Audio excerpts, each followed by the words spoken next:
السلام علیکم. کئی ایک سوالات ایسے آئے ہیں کہ ایک ہی آیت میں ان سب کا جواب مل جاتا ہے، اس لیے میں نے سوچا کہ آج اس آیت کو کر دیا جائے. جیسے ایک سوال تھا کہ نیکی اللہ کس کو کہتا ہے. دوسرا سوال یہ تھا کہ کیا مشرق و مغرب کی طرف منہ کرنے سے نیکی نہیں ہوتی، تو پھر نماز میں یہ منہ کیا جاتا ہے مغرب کی طرف، یہ کیا ہے. ایک تیسرا سوال تھا کہ اپنا مال کس پر خرچ کیا جائے، اللہ کہاں کہتا ہے کہ مال اپنا کہاں کس طرح خرچ کیا جائے. ایک سوال یہ بھی تھا کہ وہ متقی اور سچے لوگ کون ہیں قرآن کی تعریف کی روح سے. تو اس طرح کے جو ملتے جلتے سوالات ہیں ان سب کا جواب ایک ہی آیت میں ملتا ہے. یہ آپ سورہ بقرہ آیت نمبر 177 دیکھ لیں، یعنی 2 کی 177. تو بجائے میں الگ الگ جواب دینے کے ایک ہی آیت اس کو پورا سمجھا دیتا ہوں، اور ان سب صاحبان کو اس کا جواب مل جائے گا جن کے ایسے سوالات ہیں جو اسی آیت سے متعلق ہیں. یعنی اس آیت میں ہی ان کا تسلی بخش جواب مل جاتا ہے، گو کہ بہت ساری آیت ہیں. اس وقت میرے پاس حافظ نظر احمد والا ترجمہ ہے، پہلے میں ان کا ترجمہ بتا دیتا ہوں، پھر جو میری فہم سے اس کا ترجمہ بنتا ہے وہ بتاتا ہوں، اور آج کے دور میں کس طرح اس کو قابل عمل رکھا جائے یا کس طرح یہ قابل ہدایت ہے، تھوڑی سی اس کی تشریح کر دیتا ہوں. تو گزارش یہ ہے کہ درس کو مکمل سنیں تاکہ بات انتہائی واضح ہو جائے. سب سے پہلے حافظ نظر احمد والا ترجمہ. نیکی یہ نہیں کہ تم اپنے منہ مشرق یا مغرب کی طرف کر لو، مگر نیکی یہ ہے جو ایمان لائے اللہ پر اور یوم آخرت پر اور فرشتوں اور کتابوں پر اور نبیوں پر، اور اس کی محبت پر مال دے رشتہ داروں کو اور یتیموں اور مسکینوں کو اور مسافروں کو اور سوال کرنے والوں کو اور گردنوں کے آزاد کرانے میں، اور نماز قائم کرے اور زکوٰۃ ادا کرے، اور جب وہ وعدہ کرے تو اسے پورا کریں، اور صبر کرنے والے سختی میں اور تکلیف میں اور جنگ کے وقت، یہی لوگ سچے ہیں اور یہی لوگ پرہیزگار ہیں. یہ تو ہے وہ روایتی ترجمہ. گو کہ اسی سے بات واضح ہے کہ مشرق مغرب کی طرف منہ کرنا نیکی نہیں ہے. تو اب جو نماز میں مشرق مغرب کی طرف یعنی مغرب کی طرف جو منہ کیا جاتا ہے، تو اس کا مطلب یہ ہے کہ پھر نماز کا نیکی سے کوئی تعلق نہیں ہے.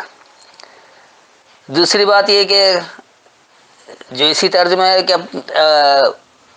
اور اس کی محبت پر مال دے، یعنی مال کہاں خرچ کرنا ہے، رشتہ دار، یتیم، مسکین اور مسافر اور سوال کرنے والے اور گردنوں کے آزاد کرانے میں.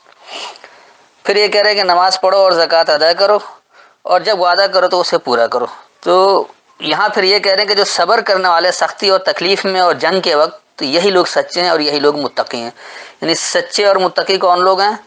جو صبر کرنے والے ہیں سختی میں اور تکلیف میں اور جنگ کے وقت. تو کیا آسائش کے ماحول میں، آرام دہ ماحول میں، اور جب سکون کی حالت میں ہو، جب راحت کے عالم میں ہو، تو اس وقت کیا لوگ سچے یا متقی نہیں رہتے ہیں؟ تو آئیے پہلے اس کا ترجمہ دیکھتے ہیں کہ کیا بنتا ہے، حقیقی بات کیا ہے، ہدایت کیا ہے. لیس البر، نیکی یہ نہیں ہے. البر کہہ دیا یعنی خاص طور پر کہہ دیا کہ خاص نیکی یہ نہیں ہے. ان تولو، یہ کہ تم متوجہ ہو جاؤ، تم پلٹ جاؤ. وجوہ حکم یعنی تمہاری توجہ. قبل المشرق والمغرب، سامنے المشرق اور المغرب کے.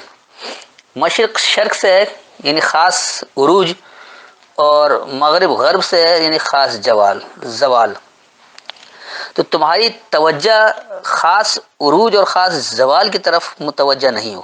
ولکن البر، اور لیکن خاص نیکی جو ہے، من آمنا باللہ والیوم الآخر والملائکۃ والکتاب والنبیین. یعنی خاص نیکی جو ہے وہ کیا ہے کہ جو کوئی اللہ کو، یوم آخرت کو، کائناتی قوتوں کو، الکتاب کو اور خاص خبر دینے والوں کو مانتا ہے.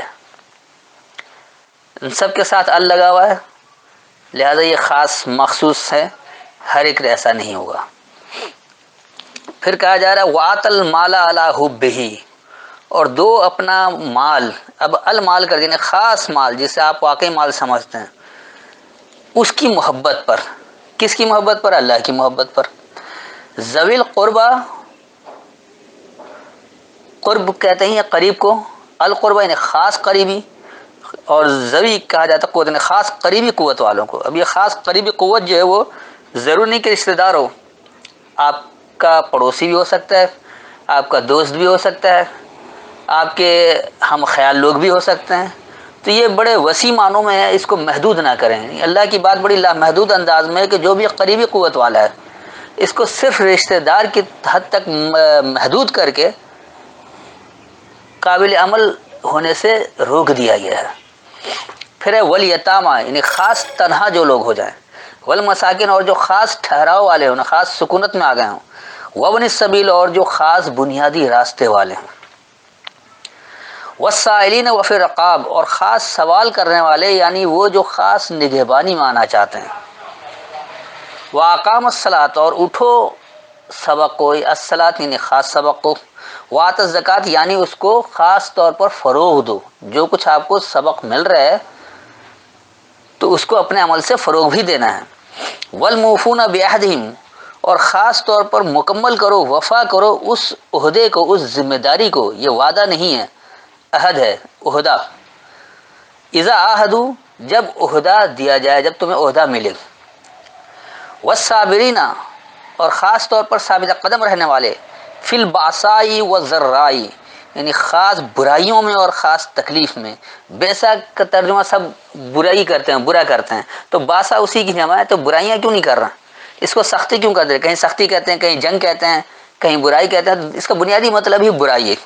تو ہر طرح کی خاص برائی میں، اور جب آپ کو ضرر یعنی تکلیف پہنچے، خاص تکلیف میں، وہی نلباس، اور وہ مقررہ وقت خاص برائی کرنے، خاص برائی جب ہو رہی ہے تو اس مقررہ وقت آپ جب ثابت قدم رہے کہ برائی میں نہ، تمام کے تمام لوگ برائی کر رہے ہیں تو کیا ہم بھی برائی میں ملوث ہو جائیں؟ تو اللہ کہہ رہے کہ اولئک الذین صدقوا، یہی وہ لوگ ہیں جو سچے ہیں، واولئک هم المتقون، یعنی یہی وہ لوگ ہیں، وہی متقی ہیں، متقون یعنی پرہیزگاروں میں سے ہیں، جو اللہ کے قوانین کی اتباع کرنے والوں میں سے۔ متقی اسی کو کہا جاتا ہے جو اللہ کے احکامات کی پابندی اختیار کر لے، اللہ سے بچنے والا ہو، یعنی اللہ نے جن کاموں سے منع کیا اس سے بچنے والا ہو، اسی لیے اس کو ڈرنے والا بھی کہا جاتا ہے۔ بعض لوگ ڈر ترجمہ کرتے ہیں متقی کا، بعض جو وہ پرہیزگار کرتے ہیں، تو دراصل قوانین کی اتباع، اللہ کے احکامات کی پابندی اختیار کرنا اور اللہ سے بچنا، اس کو ان معنوں میں کہا جا سکتا ہے اردو میں۔ میں ایک بار اس کا رواں ترجمہ کر دیتا ہوں، پھر اسے سمجھاتا ہوں کہ نیکی یہ نہیں ہے کہ تمہاری توجہیں خاص عروج اور زوال کے سامنے پلٹ جائے، اور لیکن نیکی یہ ہے کہ جو اللہ، یوم آخرت، کائناتی قوتیں اور الکتاب اور خاص خبر دینے والوں کو مانے، اور اس کی محبت پر اپنا مال دو قریبی قوت والوں کو، اور تنہاؤں کو، اور ٹھہراؤ والوں کو، اور بنیادی راستے والوں کو، اور سوال کرنے والوں کو جو نگہبانی میں ہیں، اور اٹھو سبق کو اور اس کو فروغ دو، اور مکمل کرو اس ذمہ داری کو جب ذمہ داری لو، اور ثابت قدم ہو جاؤ برائیوں میں اور تکلیف میں، اور مقررہ برائی کے مقررہ وقت۔ تو یہی وہ لوگ ہیں جو سچے ہیں، اور یہی لوگ وہی پابندی اختیار کرنے والے ہیں۔ یہ تو تھا اس کا رواں ترجمہ۔ اب دیکھیے کہ یہ کس طرح کی حقیقی بات ہے، اور کیسے آپ کو اللہ بتا رہے کہ زندگی کیسے گزارنی ہے، جس کو اللہ نیکی کہتا ہے، کیونکہ نیکی اور بدی دو ہی بات ہے۔ تو بدی کا راستہ اللہ کے احکامات کا انکار کرنا، اور نیکی اللہ کے احکامات کی پابندی اختیار کر لینا ہے۔ تو اب اللہ بتا رہا ہے کہ نیکی ہے کیا۔ پہلے ہی کہہ رہا ہے کہ نیکی یہ ہے ہی نہیں کہ تمہاری توجہ جو خاص عروج اور خاص زوال کے سامنے پلٹ جائیں۔ جیسے آج مثال کے طور پر پوری مسلم دنیا جو اپنے آپ کو مسلمان ہونے کا دعویٰ رکھتے ہیں، جو قرآن کے ماننے کے دعوے دار ہیں، ان کی توجہیں کدھر پلٹی ہوئی ہیں؟ یورپ عروج کی طرف جا رہا ہے تو ہم بھی انہی پالیسی کو اپنا لیں، ہم بھی وہی اقتصادی طور پر رویہ اپنا لیں، ہم انہی باتوں کو کر لیں، اور پھر اپنے زوال کو جب دیکھتے ہیں تو ہم تو یوں تھے اور یوں تھے، ہمارے آبا و اجداد نے ساری دنیا پر حکمرانی کی اور ہم سپر پاور اور غالب ہیں، تو ہم اب اس زوال کی طرف دیکھ رہے ہیں کہ ہمارا غلبہ ختم ہوا۔ تو بھائی اپنے کردار پر بھی تو نظر ڈالنا ہے کہ آپ کا کردار کیا رہا ہے۔ تو یورپ والوں کا جو عروج ہے وہ اس وجہ سے نہیں ہے کہ وہ یورپین اتحاد بنا کر انہوں نے کچھ کر لیا، وہ اللہ کے احکامات کو انہوں نے سمجھا کس طرح سے بات کرنا ہے، کیسے مل کر چلنا ہے، معاشرے کی تشکیل کے لیے کیا سے بنیادی اصول ہیں، ان اصولوں کو اپنانے کی وجہ سے ترقی پر گئے ہیں۔ آپ نے ان اصولوں کو چھوڑ دیا اس لیے آپ زوال پر چلے گئے۔ ان اصولوں کو اپنا لیں، آپ پھر سپر پاور ہوں گے، آپ پھر دنیا پر حکمرانی کر رہے ہوں گے، کیونکہ اللہ نے کہا کہ حکمرانی کا حق صرف اللہ کا ہے، ہم تو اس کی حکمرانی کو نافذ کرنے کے لیے ایک ذریعہ ہیں، اور ہمیں یہی کہا گیا ہے کہ آپ ایسا معاشرہ بنائیں کہ جہاں صرف حاکمیت اللہ کی ہو۔ لا الہ الا اللہ کا مطلب ہی یہی کہ کوئی حاکم نہیں ہے، صرف اللہ حاکم ہے، یعنی کسی کے احکامات نافذ نہیں ہوں گے، صرف اللہ کے احکامات نافذ ہوں۔ تو جب اس طرح کام کریں گے، آپ کی توجہ جب اس طرح سے پلٹے گی تو یقینی سی بات ہے کہ یہ نیکی کہلاتا ہے۔ تب اللہ صاف طور پر واضح کر رہا ہے کہ نیکی ہے کیا، یعنی اگر یہ عروج و زوال کی طرف توجہ دینا نیکی نہیں ہے تو نیکی ہے کیا؟ نیکی اللہ کو ماننا ہے، یوم آخرت کو نہیں۔ آپ کو ایک تو اللہ کو ماننا ہے کہ اللہ ہے، ایک کریٹر ہے، ایک خالق ہے جس نے سب کو وجود بخشا ہے۔ کہیں نہ کہیں جا کر ایک چاہے کتنا ہی بڑا دہریہ کیوں نہ ہو جو کہتا ہے کہ نیچر خود بخود وجود میں آ گیا ہے، یہ جو ہے وہ فطرت خود بخود بنتی رہی ہے اور خود بخود وجود میں آتی رہی، تو اس خود بخود وجود میں لانے کے پیچھے بھی کوئی ایک پاور ہے، اسی پاور کا نام اللہ ہے۔ کہیں تو مانیں گے، کہیں تو ٹھہراؤ آئے گا۔ اب اگر کوئی یہ سوال کرتا ہے کہ جی سب کچھ پیدا کرنے والا کوئی ایک خالق ہوتا ہے تو اس اللہ کو کبھی کوئی خالق ہوگا، تو یہ انتہائی احمقانہ اور عقل سے پیدل والی بات ہے۔ کہیں تو آپ کو ٹھہراؤ رکھنا پڑے گا، کہیں تو آپ کو ابتدا ماننی پڑے گی۔ اگر آپ یہ کہ اس ابتدا کے بھی کوئی ابتدا کرنے والا کوئی ابتدا، یہ تو پھر لامتناہی سوال ہے، کبھی ختم ہی نہیں ہوگا۔ تو اس کو احمقانہ پن نہیں کہیں گے، عقل سے آری نہ کہا جائے تو اور کیا کہا جائے؟ تو اس لیے اللہ کو تو ماننا ہی ہے، اور پھر اس کو بھی ماننا ہے کہ ایک آخری دوران ہی آئے گا جہاں آپ کو حساب کتاب دینا ہے کہ جو کچھ آپ نے عمل کیا اس کے نتائج بھی آپ کو ملنا ہے۔ یہ نہیں کہ نہ کوئی نتیجہ نہ ہو۔ اگر یوم آخر ہے ہی نہیں تو پھر جو مرضی آئے کریں، آپ لوٹ مار کر ڈاکہ ڈالیں، امیر بن جائیں اور اس کے بعد اچھے کام کرتے رہیں، ایسا قطعی نہیں ہے۔ تو اللہ کو بھی ماننا ہے اور یوم آخر کو بھی ماننا ہے، ایک آخری دورانیہ ہے جہاں آپ کو حساب کتاب دینا ہے۔ پھر کائناتی قوتوں کو بھی ماننا ہے اور اس الکتاب کو بھی ماننا جو اللہ نے ہدایت کے لیے دے رکھی ہے، اور اس میں جو خاص خبریں ان خبروں کو بھی ماننا ہے۔ یہ خبر دینے والے نبیین، اگر آپ ایک تو نبی نبا یعنی کتاب میں خبر موجود ہے، اور اس کتاب سے جو خبر دے رہا ہے شخص اس کو نبیین کہا گیا، اس کو نبی کہا گیا، جمع اس کی نبیین ہے، تو جو بھی خبریں دینے والے ہیں۔ تو جو اللہ کی کتاب کی خبریں دے رہا ہے اس کو بھی ماننا ضروری ہے، اللہ کی کتاب کو بھی ماننا ضروری ہے، کائناتی قوتوں کو بھی ماننا ضروری ہے، اور اللہ اور یوم آخرت کو بھی ماننا ضروری ہے۔ تو نیکی یہ ہے۔ تو جب آپ اس طرح سے مانیں گے کہ اللہ کیا ہے تو اللہ کے احکامات کو بھی مانیں گے، اس کی کتاب کو مانیں گے، اس کی خبر دینے والوں کو مانیں گے، تو اس خبر پر عمل پیرا بھی ہوں گے، کیونکہ آپ کو حساب کتاب دینا ہے، آپ کائناتی قوتوں سے مدد بھی لیں گے۔ اس کے بعد اللہ کہہ رہا ہے کہ اس کی محبت پر، یعنی اس اللہ کی محبت پر آپ اپنا مال دیں۔ مال انسان کیوں جمع کرتا ہے؟ تاکہ کوئی پریشانی آئے، کوئی مشکل آئے تو کام آ جائے۔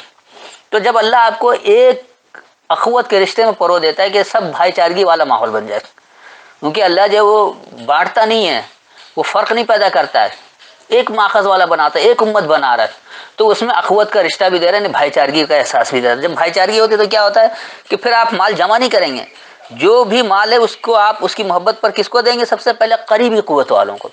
آپ کا سب سے قریبی قوت آپ کے گھر کے اندر بھی ہو سکتا ہے آپ کا باپ بوڑھا ہو چکا، آپ کمانے کے قابل نہیں، آپ پہلے اس کے لیے مددگار بن جائیں کہ اب کس کے ذرائع نہیں ہیں۔ اسی طرح آپ کی اولاد آپ کے سہارے ہوتی ہے، آپ اولاد کے لیے سب کچھ کرتے ہیں، بیوی ہیں اس کے لیے آپ سب کچھ کرتے ہیں، ماں کے لیے کرتے ہیں، بہن کے لیے کرتے ہیں، اپنے رشتہ داروں کے لیے بھی کرتے ہیں۔ تو ایسے ہی جس طرح آپ اپنے کنبے کو، اپنے ماں باپ بھائی بہن یا بیوی بچوں کو اپنا سمجھتے ہیں، اسی طرح رشتہ داروں کو جیسے آپ سمجھتے ہیں، ایسے ہی آپ اپنے پڑوسیوں کو بھی سمجھیں، آپ اپنے دوست احباب کو بھی سمجھیں، آپ اپنے ماحول کو بھی سمجھیں، اس محلے کو بھی سمجھیں جہاں آپ رہ رہے ہیں۔ اس کے بعد کہا جا رہا ہے والیتامی، اور خاص طور پر جو تنہا ہو جائے اس کو بھی آپ کو مال دینا ہے۔